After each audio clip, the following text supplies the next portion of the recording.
आता मालवणच्या घटनेचं गांभीर्य हे मला वाटतं भारतीय जनता पक्षाच्या नेत्यांना हळूहळू कळायला लागलेलं आहे. आज प्रधानमंत्री महाराष्ट्रात आले असताना त्यांनी आपल्या भाषणाची सुरुवात छत्रपती शिवरायांची जाहीर माफी मागून केली. परंतु ही माफी मागताना किंतु परंतु मध्ये लावलं, कंडिशनल माफी मागितली, सावरकरांना मध्ये आणलं. सावरकरांची आणि शिवरायांची तुलना करायचा उद्देश होता का हे समजत नाही. आज निर्भेळपणे माफी मागायला पंतप्रधानांनी का कच खाली मला समजत नाही. परंतु नुसती माफी मागून हा प्रश्न सुटणार नाही. आपल्याला जी माहिती पुढे यायला लागलेली आहे की कुठलीही निविदा न मागवता दोन्ही व्यक्तींना, एक स्ट्रक्चरल इंजिनियर आणि वास्तुकार शिल्पकार यांना कसं काय हे कॉन्ट्रॅक्ट दिलं गेलं. भरीव पुतळा तयार करायला किमान 3 वर्ष लागतील हे सांगितलं असताना प्रधानमंत्र्यांना लोकार्पण करायचे, त्यामुळे 6 महिन्यातच पुतळा तयार झाला पाहिजे.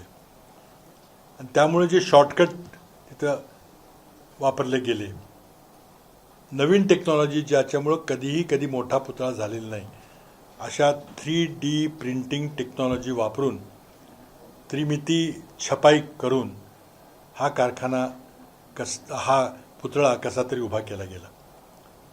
म्हणजे प्रधानमंत्र्यांना आणि BJPला प्रधानमंत्र्यांच्या पुतळ्याच्या अनावरणाचा इव्हेंट करायचा होता आणि तो त्याच दिवशी करायचा होता. त्यामध्ये नौदलाला ओढलं गेलं, नौदलाचा काही संबंध नव्हता. आणि इव्हेंट करून जे पुढचं जे काही घडलं ते भ्रष्टाचारामुळं, गलथान नियोजनामुळं, आणि त्यामुळं नुसती माफी मागून यातून भाजप आपली सुटका करू शकणार नाही. याची जबाबदारी फिक्स केली पाहिजे. मुख्यमंत्री म्हटल्याप्रमाणे जर नौदलाची जबाबदारी असली तर ती थेट राजनाथ सिंग आणि नरेंद्र मोदींच्या पर्यंत जाते. जर राज्यातल्या PWDची जबाबदारी असेल तर मग राज्याच्या बांधकाम मंत्र्यांनी राजीनामा दिला पाहिजे. शिल्पकार हा कल्याणचा कोणतरी मुख्यमंत्र्याच्या जवळचा होता, त्याला कुठलीही निविदा प्रक्रिया न फॉलो करता एकदम कॉन्ट्रॅक्ट दिलं गेलं, त्याच्यावर दबाव आणला की आम्ही सांगतोय त्या वेळेत काय कर. ह्याची चौकशी झाली पाहिजे आणि कोणीतरी या प्रकरणाची जबाबदारी स्वीकारली पाहिजे. महाराष्ट्राच्या जनतेमध्ये प्रचंड क्षोभ आहे. पंतप्रधानांच्या या माफीमुळं तो क्षोभ शांत होईल असं मला वाटत नाही. पंतप्रधानांनी कृती केली पाहिजे, जबाबदारी निश्चित केली पाहिजे. He must fix the responsibility आणि त्या व्यक्तीला मग प्रायश्चित्त दिलं पाहिजे. इतक्या सहजरीतीने, इतक्या लाईटली तुम्ही हा विषय घेता आणि शिवछत्रपतींच्या पुतळ्यासारख्या पवित्र पुतळ्याच्या विषयामध्ये देखील तुम्ही भ्रष्टाचार करायचं मागं पुढं बघत नाही. भाई भतीजावाद केल्याशिवाय थांबत नाही. कोणीच जबाबदार नाही याला. मला वाटतं की प्रधानमंत्र्यांनी महाराष्ट्रातून जाण्यापूर्वी काही निर्णय केले पाहिजेत, जबाबदारी निश्चित केली पाहिजे आणि ज्यांनी हा भ्रष्टाचार केलेला आहे, ज्यांनी हा गलथान कारभार केलेला आहे त्याला शासन झालं पाहिजे. शिवछत्रपतींच्या जीवनामधले आपण अनेक किस्से ऐकतो. स्वराज्याला अडथळा आणणाऱ्या कोणाला तरी माफ केलं नाही. जर व्यक्तिगत चारित्र्यामध्ये एखादा चुकीच्या पद्धतीने वागला तर त्याचे हात कलम केले. त्या शिवरायांच्या नावाने तुम्ही माफी मागितली, पण शिवरायांच्यासारखी कृती केली नाही, याचं दुःख आहे.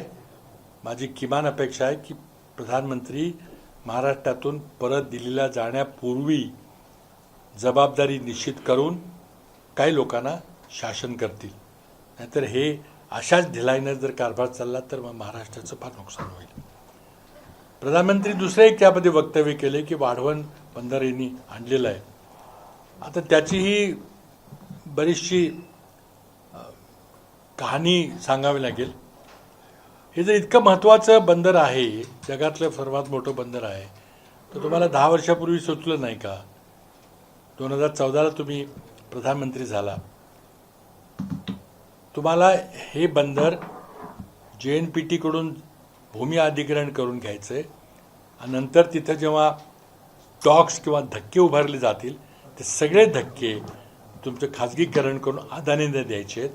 आणि आता सरकार जाण्याची शक्यता निर्माण झाली असताना अदानीने हा कार्यक्रम घडवून आणलेला आमचा स्पष्ट आरोप आहे. 10 वर्ष तुम्हाला हा इतका महत्त्वाचा प्रकल्प सुचला नाही. आता सरकार जाण्याची वेळ आलेली असताना तुम्हाला हा प्रकल्प तुम्ही घेतला. माझी मागणी या ठिकाणी आहे, आपण हा व्हिडिओ काढून पुन्हा बघा की सरकारचा उद्देश जमीन अधिग्रहण जवाहरलाल नेहरू पोर्ट ऑथॉरिटीकडून करून घेणार आणि जवाहरलाल नेहरू पोर्ट ऑथॉरिटी हा लँडलॉर्ड म्हणून काम करणार आणि जे महत्त्वाचं जे डॉक्सचं जे काम आहे, धक्के बांधायचं जे काम आहे, ते खाजगीकरण करून आपल्या मित्रांना दिलं जाणार.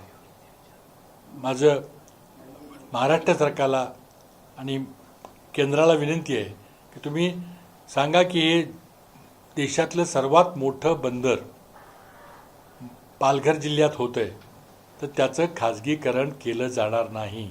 ही देशाच्या मालकीची ही जमीन असेल, तिथं मच्छीमारांचा विरोध आहे, तो देखील त्यांना समजावून सांगावं लागेल आणि त्यांची सांत्वन करावं लागेल, त्यांची व्यवस्था करावी लागेल. त्या प्रश्नात मी अजून काही जाणार नाही, पक्ष त्याबद्दल आमची भूमिका घेईल. पण वाढवण बंदरामधले धक्के तुम्ही खाजगी कंपन्यांना, अडाणींना देणार नाही याची जाहीर तुम्ही या ठिकाणी आम्हाला आश्वासन द्या. अन्यथा हा घाईगर्दीने कार्यक्रम केला आहे, सरकार जाण्याचे दिवस आले असताना केलेला आहे कार्यक्रम आणि त्यामुळं याबद्दल आमच्या मनाची शंका आहे. आता महाराष्ट्राबद्दल खूप मोठे उद्योग येत आहेत, रोजगार निर्माण होतील असं प्रधानमंत्री बोलले. पण जे उद्योग प्रधानमंत्र्यांनी महाराष्ट्रातून गुजरातला पळवले ते आता तुम्ही थांबवणार आहे का?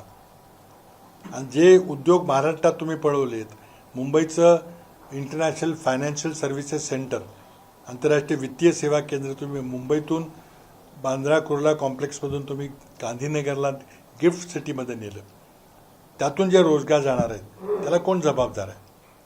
गिफ्ट सिटीला लोकांनी यावं म्हणून तुम्ही बुलेट ट्रेनची कल्पना मांडली. बुलेट ट्रेन ही महाराष्ट्रातल्या एकाही उद्योगपतींनी, एकाही नेत्यांनी, एकाही कार्यकर्त्यांनी मागितली नव्हती. मुंबई अहमदाबाद बुलेट ट्रेन आम्हाला गरज नव्हती. तुम्ही गुजरात करता ही बुलेट ट्रेन केली आणि त्याचा भुर्दंड मात्र महाराष्ट्राच्या जनतेवर तुम्ही लादलेला आहे. आता मला वाटतं महाराष्ट्राची जनता तुम्हाला माफ करणार नाही. महाराष्ट्रातले बेरोजगार युवक ज्यांच्या आज लग्न होत नाहीत ते तुम्हाला माफ करणार नाहीत. महाराष्ट्रातल्या सर्वात जास्त मोठ्या संख्येनं आत्महत्या करणारे शेतकरी तुम्हाला सोडणार नाही. तुम्ही काही केलं तर या विधानसभेचा निवडणुकीचा निकाल काय लागणार आहे ते स्पष्ट झालेलं आहे. तुम्ही निवडणुका आणखी लांबवायच्या त्या लांबवा, राष्ट्रपती राजवट आणायचे तर आणा, पण ज्या वेळेला निवडणुका होतील त्यावेळेला निर्णय हा तुमच्या विरोधात लागणार आहे, सत्तांतर झाल्याशिवाय राहणार नाही. सर, एक गोष्ट पाहायला मिळाली की या प्रकरणामध्ये पंतप्रधानांनी माफी मागितली, परंतु माफी मागत असताना त्यांनी राहुल गांधी यांच्यावर टीका केली की जे अपमान सावरकरांचं करतात ते माफी मागत नाही, आमच्यावर ते संस्कार नाही असं त्यांनी बोललंय. हे बघा, म्हणून मी म्हटलं सुरुवातीला की कंडिशनल माफी मागायची काय गरज नव्हती. स्पष्टपणे सरळ माफी मागितली असती की आमच्या सरकारकडून कुठेतरी चूक झालेली आहे, कुठेतरी भ्रष्टाचार झालेला आहे, कुठेतरी ढिसाळ नियोजन झालेलं आहे, त्याबद्दल मी माफी मागतो सरकारच्या वतीनं. कारण अजूनही उपमुख्यमंत्री अजित पवारांनी माफी मागितली आहे, मुख्यमंत्र्यांनी काहीतरी थातूरमथूर माफी मागितली आहे, देवेंद्र फडणवीसनी माफी मागितली नाही, बांधकाम मंत्र्यांनी माफी मागितली नाही. त्यामुळं प्रधानमंत्र्यांची कंडिशनल माफी मागायची गरज नव्हती आणि सावरकरांची छत्रपतींची तुलना करायची काही गरज नव्हती. सावरकर हे आपल्या जागी आहेत, त्यांनी जे काही केलं त्यातले चांगलं केलं, वाईट केलं, त्याबद्दल लोक वस्तुस्थितीमुळं त्यांच्यावर बोलतात. त्यातली जी वस्तुस्थिती आहे ती लोकांच्या समोर आहे. पण शिवछत्रपतींची मागताना असा किंतु परंतु ठेवून माफी मागणे चुकीचं आहे. त्यांच्या मनातलं अजूनही पाप काही गेलेलं नाही. सर, प्रधानमंत्री आज पालघर में थे. आज झेड सुरक्षेबाबत आज एक निर्णय झाला आहे. शरद पवार यांना झेड सुरक्षा द्यावी असे आग्रह केंद्रीय गृह मंत्रालयाचे, पण शरद पवारांनी ती नाकारली आहे. का असा आग्रह केला जात आहे की शरद पवारांनी झेड सुरक्षा घ्यायला पाहिजे? नाही, मला वाटतं हा केंद्रीय गृह मंत्रालयाचा आणि सुरक्षा व्यवस्था देण्याचा प्रश्न आहे. जर त्यांच्या नेहमी अतिमहत्त्वाच्या व्यक्तींचं थ्रेट परसेप्शन तपासलं जातं, त्याला किती धोका आहे हे तपासलं जातं.